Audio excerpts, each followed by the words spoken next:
By 1985, it's the end of military rule, and it's a key transition in the country away from military rule towards a democracy.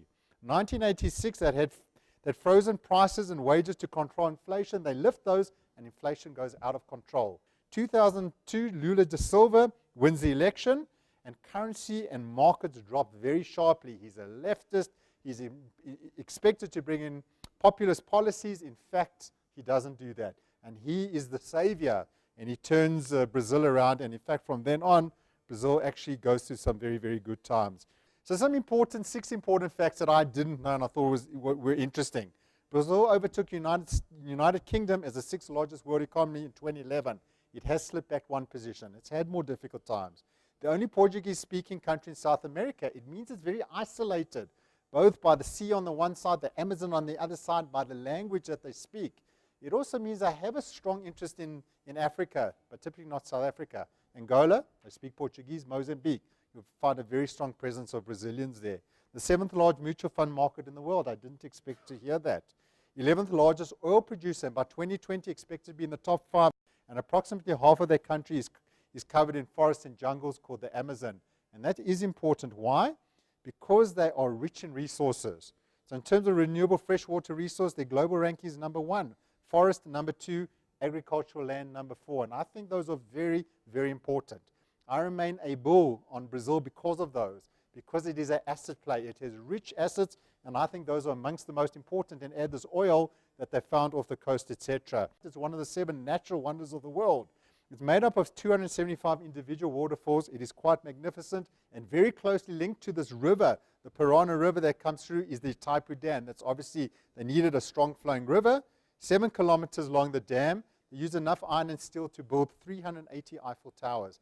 It's one of the 7 modern wonders of the world, meeting 20% of Brazil's electricity needs, 75% of Paraguay's. It's a 50-50 joint venture, but obviously Brazil's just a little bit larger than Paraguay, and it's just less relevant to them.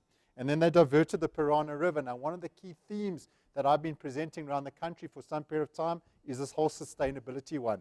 The fact that man is now a force of nature, and we saw it there. The ability to divert the 7th largest river in the world was actually unbelievable. It was quite mind-blowing. Now, Brazil as a country is a federation of 27 states. Very protectionist and interventionist. I would argue not very competitive in a world situation, not peer competitive. The capital is Brasilia. It's an artificially created capital. People weren't there naturally. But Sao Paulo, which is where we were, is both a city and a state, and it alone is equal to all the other 26 added together. One of the big benefits it does have is just off the shore there is all of this oil that sits in what they call the pre-salt, 4-kilometer odd underground, but very rich reserves. And in terms of a city, it's enormous, 20 million odd people, equal in size to the whole Australian continent. In fact, they say there are more helicopters used in that city than any other in the world. Why?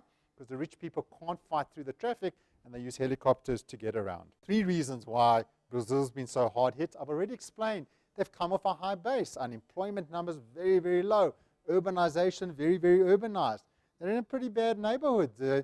Some horrible things happen in Argentina and other places around them. Pretty uncompetitive. They've made some policy errors, and corruption has come to the fore. Although in fairness, in all the BRICs, they're always kind of there, and Brazil certainly doesn't score as one of the worst. But one of the key drivers of that economy, understandably, is commodities. It's a major part of their exports, and with global growth slowing, in particular China, slowing from 12% growth to 10 to 7.5%, it's impacted very negatively on Brazil. Government involvement is huge, as is corruption. And yet we sense an atmosphere of cooperation between business and government. Even when the corporates were criticizing government, they're saying, but they're on our side. A bit corrupt, and they slow our lives down, but we're trying to, they're trying to do the best for the country. And I thought that was important. They pay tax at so many different levels. At the end of the month, you get a net debit into your account or credit into your account or debit out of your account, and that's how they know what the numbers are. It was quite a story. And then there are some similarities between South Africa and Brazil. We obviously hosted in South Africa in 2010 our own World Cup. They are hosting one this year, and in 2 years' time they have Olympic Games there as well. So, very exciting, very colorful, but there are negatives there. We spent some $3 billion estimated on our World Cup. They're going to spend almost 4 times that, which actually is not bad. because the ratio between South Africa and Brazil in so many aspects is 4-1. It's an important ratio. They've got 12 stadiums that they're going to build and refurbish, and that's going to cost $3.5 billion. The problem is going to be funded by Brazilian taxpayers. And as the best example, the capital, and it's always the capital where trouble sits, have built a new stadium for 70,000 people. However, the local club plays in 3rd division, and they normally attract 1,000 fans. So they're building this enormous, wonderful, big stadium, and we've seen some of this in countries before. And after the World Cup is obviously going to be no one around to fill it.